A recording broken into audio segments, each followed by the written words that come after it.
Dediksin yüreğimi parçaladı gülüm. Ne kadar beni mahvedecek bu zulüm. Hayatım, nefesim, yüreğim ya kayıt beni yaşat ya bir defeli koy ölüm.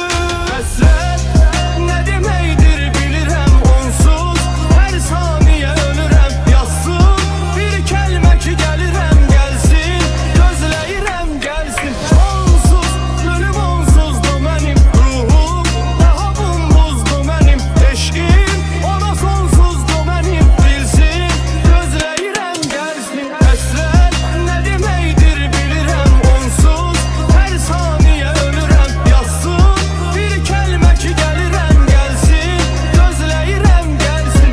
Onsuz ölüm onsuzdu benim ruhum, daha bumbuzdu benim eşkim, ona sonsuzdu benim bilsin, gözleyirəm gelsin.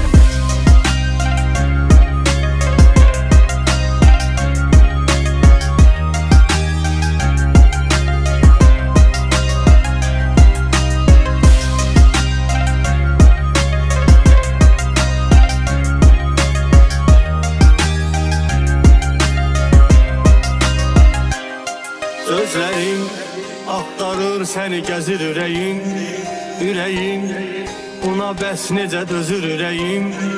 Onu kaş biləsən, gələsən, görəsən məni necə sensizliyin üzür yüreğim.